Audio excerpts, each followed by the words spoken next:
गतकाली खोर्धा मकुंद प्रसाद युवक हत्याकांड को नहीं एक उत्तेजना परिस्थिति देखा मिलता। फल हत्याकांड घटी युवकर परिवार वर्ग मकुंद प्रसाद मुख्य रास्ता को टायर गाड़ी अवरोध करते समय खोर्धा पुलिस प्रशासन जिला प्रशासन जिलापाल समस्ते उपस्थित हो लोक मान बुझाशुझा करते रास्ता अवरोध हटे किंतु संध्या बेले परिस्थिति को जो अधिक हमार आभास पाइले से खोर्धा उपजिलापाल 123 धारा लागू करते 123 धारा अनुजाई बर्तमान आज देखिपे आम मकुंद प्रसाद छक अच्छे समस्त दुकान बजार बंद हो जाइए गाँव मठ मंदिर बंद हो स्कूल कॉलेज सब बंद होदी आम देखा संपूर्ण रूपे खोर्धार ये मकुंद प्रसाद अंचल संपूर्ण रूपे लोक मान जानवाहन जो चलाचल केवल ग्रामवासी मैंने संपूर्ण बंद कर केवल बाहर लोक मैंने देखुवे केवल जावासा कर जड़े दिजन किंतु पुलिस प्रशासन जो 123 धारा जो लगी कि आप दुकान बजार आप देखिपे संपूर्ण दुकान बजार बंद हो कौन जगह 5 जन रु अधिका लोक ठिया पारे ना एमती लाउड स्पीकर बाजी पार ना व्यवसाय प्रतिष्ठान केवल मेडिसिन दुकान छाड़देले आ समस्त दुकान गुड़िक बंद कर देखा जदि पुलिस प्रशासन शांति रक्षा करने चेष्टा जारी रखी प्रति घंटे अध घंटा भितर उपजिलापाल हूँ जिलापाल हूँ एसपी हूँ इन्स्पेक्टर हूँ समस्ते प्रति मोमेंट रे बर्तमान बुलूं प्रत्येक छक साई मानक पुलिस कैंप पकई पाखापाखि 10 प्लाटून फोर्स बर्तमान ये मुतयन होती लोक मान जहाँ मतामत संग्रह करूँ लोक मैंने बर्तमान प्राय भयभीत अवस्था अच्छा अनेक लोक शांति श्रृंखला रक्षा करने कहते आम पाखे अच्छा मुस्लिम संप्रदाय जड़े बड़ भाई अच्छा जे कि सभापति थे पूर्वतन बर्तमान पचारि बुझा भाई बर्तमान जो परिस्थिति आप केमी देखा चाहते ये जो घटना घटी घटना आम समस्त मर्माहत ये घटना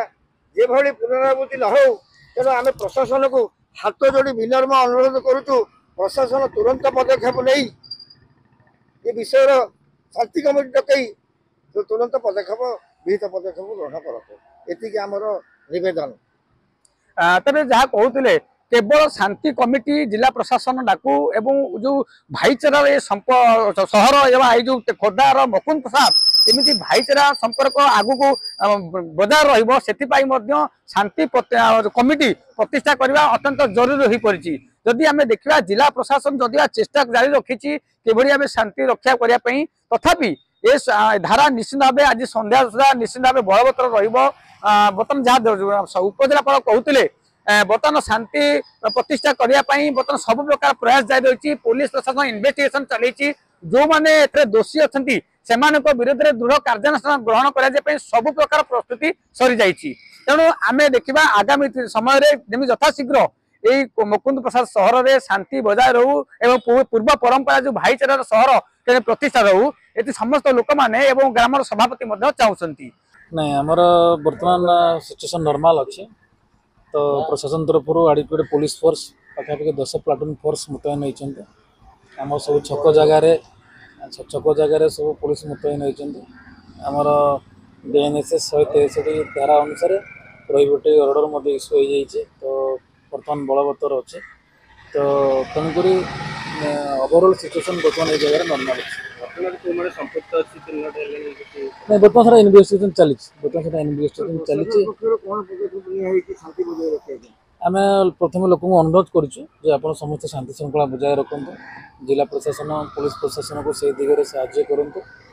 मुझे जहाँ कहली आम आडिकोटे पुलिस प्रशासन मुतयन होती प्रोहिबिटिव ऑर्डर इश्यू हो जाइए बर्तमान आम प्रायोरिटी है बर्तमान आम प्रायोरिटी है शांति श्रृंखला बजाय रखा वहाँ शांति श्रृंखला फेरी आसला आम डिसीजन नब के मीटिंग मो ना है केदार खटुआ घर है जटणी मु फ्लिपकार्ट रे काम करुच्ची कौन आज असुविधा आज मु 40 पार्सल 40टा पार्सल धरिक आसती फ्लिपकार्ट ये मकुंद प्रसाद एमती कौन गंडगोल होती फल आम जो आम रोचे पोड़ा साई जेना साई ये पार्सल देवाक आसती से लोक फोन उठो ना कि प्राय लोक ओटीपी आनी कैंसल कर दौरान पार्सल सब कैंसल कर पुलिस भी कहते माने गोटे जगह तुम अधिक टाइम ठिया हो पारनी ମାନେ ଲୋକ ସିନା ପାର୍ସଲ ନେଲେ ଆମର ଆଜି ମୁଁ 40ଟା ପାର୍ସଲରୁ ଆଜି 10ଟା ପାର୍ସଲ ଦେଇଛି ଆଉ 30ଟା ପାର୍ସଲ ରହିଲାଣି 30ଟା ପାର୍ସଲ କ୍ୟାନସଲ କରିବା ଅଫିସ କ'ଣ ଜାଣୁଛି ଅଫିସ ଜାଣୁଛି କି କ'ଣ କୋଉଠି ଦଙ୍ଗା ହେଇଛି କ'ଣ ହେଇଛି ଅସୁବିଧା ପ୍ରୋବ୍ଲେମ ଅଛି ଆମେ ଓଟିପି ଆଣି କ୍ୟାନସଲ ଅଫିସରେ ମୋତେ କହିବେ କି ନା ଏତେ ପାର୍ସଲ ପାଇଁ ଫେରେଇକି ଆଣିଲୁ ମୁଁ ଏଠି 40ଟା ପାର୍ସଲ ଧରିକି ଆଇଛି ଆଜି ମୋର କ'ଣ କେତେ 10ଟା ପାର୍ସଲ ମୁଁ କେତେ ଟଙ୍କା 100 ଟଙ୍କା ରୋଜଗାର ହବ ଆଜି ଦିନ ଯାକରେ ମୁଁ 100 ଟଙ୍କା ରୋଜଗାର 100 ଟଙ୍କାରେ ଗାଡ଼ି ତେଲ 100 ଟଙ୍କାରେ ପୋଡ଼ି ଯାଉଛି ମୁଁ କେତେ ଟଙ୍କା ରୋଜଗାର କରିଛି ମୋ ପରିବାର ଚଳେଇବି ମୁଁ ବୋଲି ନୁହଁ ମୋ ଭଳିଆ କେତେ ଭାଇମାନେ ବି ପାର୍ସଲ ଧରିକି ଆସିଛନ୍ତି କେତେ ଦୋକାନୀ ଭାଇମାନେ ତାଙ୍କ ଦୋକାନ ବି ବନ୍ଦ ଅଛି ମାନେ ସମସ୍ତଙ୍କର ଆଜି ବେପାର ପୁରା ବନ୍ଦ ଅଛି ସମସ୍ତେ ଦି ପଇସା କେହି କୁଆଡେ ରୋଜଗାର ନାହିଁ ସମସ୍ତେ ଘର ଭିତରେ ଅଛନ୍ତି ପୁରା ଦେଖନ୍ତୁ ଏରିଆରେ କଲେଜକୁ ଆସିଥିଲି ପାର୍ସଲ ଲଗେଇ କଲେଜକୁ ଏଇ କଲେଜରେ ବି କଲେଜ ବନ୍ଦ ଅଛି କଲେଜରେ ପିଲା ବି ମାନେ ଘରକୁ ପଳାଉଛନ୍ତି ପାର୍ସଲ ନେଉନାହାନ୍ତି ଆପଣ କ'ଣ ଚାହୁଁଛନ୍ତି କେମନ ସମାଧାନ ମୁଁ ଚାହୁଁଛି ମାନେ ଆମର ଏଇ ଖୋର୍ଦ୍ଧା ଏରିଆରେ ଖୋର୍ଦ୍ଧାଟା ଗୋଟେ ଭାଇଚାରା ଏରିଆ ଭିତରେ ଏମିତି ଝଗଡ଼ାଝାଣ୍ଟି କରନ୍ତୁ ନାହିଁ ଶାନ୍ତି ଶୃଙ୍ଖଳା ବଜାୟ ରଖନ୍ତୁ ଆମ ଭିତରେ ଆମେ ଯଦି ଝଗଡ଼ାଝାଣ୍ଟି ହେବା ଏମିତି ମାନେ ଲୋକଙ୍କ ଉପରେ କ'ଣ ପ୍ରଭାବ ପଡୁଛି ଆପଣ ସିନା ଆପଣଙ୍କ ପର୍ସନାଲ ମୁଁ ତ କିଛି ଝଗଡ଼ା ବିଷୟରେ ଆମେ ଜାଣିନୁ କିଛି ସେମିତି କିନ୍ତୁ ଆମେ ମାନେ ହଇରାଣ ହେଇଯାଉଛୁ ମାନେ ଗରିବ ଶ୍ରେଣୀର ଲୋକମାନେ ଆମେ ଦି ପଇସା ରୋଜଗାର କଲେ ପେଟ ବୋଝି ଖାଇବୁ ଆପଣ ମାନେ ଏମିତି ଯଦି ସବୁ ମାର୍କେଟ ଉପରେ ହେଲେ ଆମେ ବି ହଇରାଣ ହେଇଯିବୁ ଆମେ ଲୋକ ଆମଠୁ ପାର୍ସଲ ନେବେନି ପାର୍ସଲ ଦେଲେ ସିନା ଆମେ ଆମ ରୋଜଗାର କରିବୁ ଆମ